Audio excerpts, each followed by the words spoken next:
Okay, in this video, I want to start talking about verbs. And um, I say start because even a fairly high level overview, like I'm going to have here, takes a little time because verbs are kind of complicated. So, again, what is a verb? A verb is a word that imparts action or state to a clause.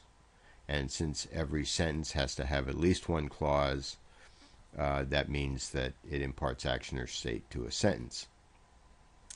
So the it turns out, so I can logically divide up this this lecture into a couple different parts, that there are two groups of verbs. Let me not say big right yet until I can explain it. So we have lexical verbs and grammatical verbs. Okay, and the lexical verbs are far and away, there's well over 100,000 different lexical verbs. If you go to one of the Oxford dictionaries, there's a lot of lexical verbs. There's 12 grammatical verbs. Now, you'd say, oh, well, then I'm almost never going to run into a grammatical verb. Turns out that's not true. If you get a book and you get your scissors out and you cut out all the lexical verbs and you put them in one pile, and you cut out all the grammatical verbs and you put them in another pile, the piles are going to be about the same size. The grammatical verbs get used over and over and over and over again. Okay? So, but you're going to have two fairly big piles there. So let's start with the lexical verbs. Okay? And the characteristics of lexical verbs, lexical verbs. And the characteristics of lexical verbs, they are open, which means that you can make up new ones as you need to. Where a verb like Google, I'm going to go Google that, is a very recent, at least given the time the English language has been around, that's a very recent verb. And again, they're lexical. And if you've been watching these before, you know what that means. If not, it means that they relate to things in the real world. Okay, so running and jumping and becoming and farming and all these kind of things are things that happen or states that exist in the real world. Okay, so in the rest of this video, I'm going to talk about the forms of lexical verbs. So, lexical verbs have 5 forms, number 1. And there's really no set number here. It's just for my convenience and your convenience to number them. And I'm going to use the regular verb bake. And what do we mean by regular? Well, as a regular way that all of these verbs form. There's a regular rule to tell you how all these changes occur. But it's one of the 70% rules. I mean, it's a rule about 70% of the time, but obviously 30% of the time there's a lot of exceptions. And those are all those 30% are all the irregular verbs. But we'll start with the regular verb. Okay, so we have the base form. And the base form is what you'll find in the dictionary. So, the second form that we're going to talk about is the present form. And the present form changes or can change. Let me do these by person and number. Okay, so let's look at that. Person and number. First person, I. I bake. You bake. Second person singular. He, she, it bakes. Third person singular. We bake.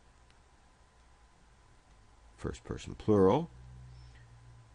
You bake, second person plural. And they bake, third person plural. Let's go ahead and write those. First singular, second singular, third singular, first plural, second plural, third plural.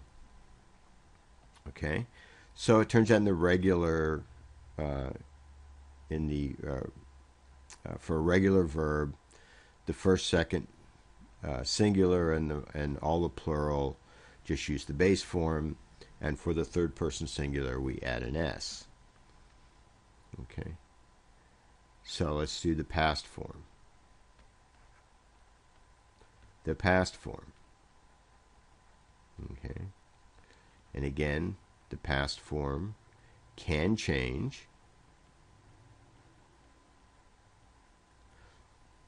for person and number. So let's go first person. I baked. You singular, baked. He baked, or she baked. We baked. You plural, baked. And they baked. Okay? So for a regular noun, you add ed, or if you already have an e, you just add the d. Okay, the fourth form is called, nowadays, is called the ing form. Okay, and it used to be called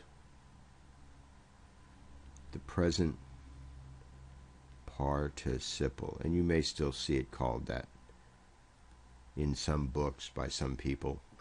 But this kind of fell out of favor a little bit because this is really the function that the ing form performs in a verb phrase. It can also function as a noun. It can also function as an adjective. Okay, so now most newer textbooks just refer to it as the ing form. And so we can kind of, just from its name, we can kind of guess what it's going to look like. Baking. If we drop the e and add ing. Okay. And then the last form is called the ed form. It used to be called the past participle.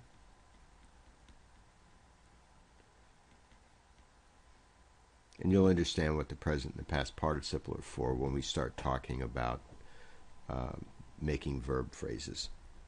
Okay, and again, that's the function. Past participle is the function it performed in a verb phrase, but it can also be an adjective. The ed form,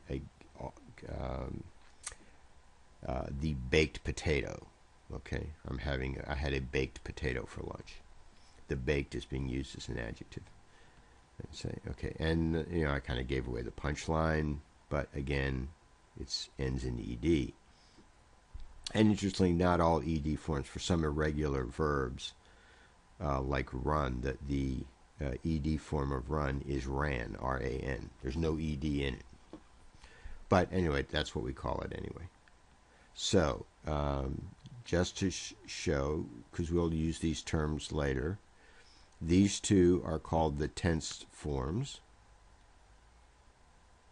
Okay. And they have to agree with the subject in person and number, and they have all these forms. Again, a lot of the forms are the same.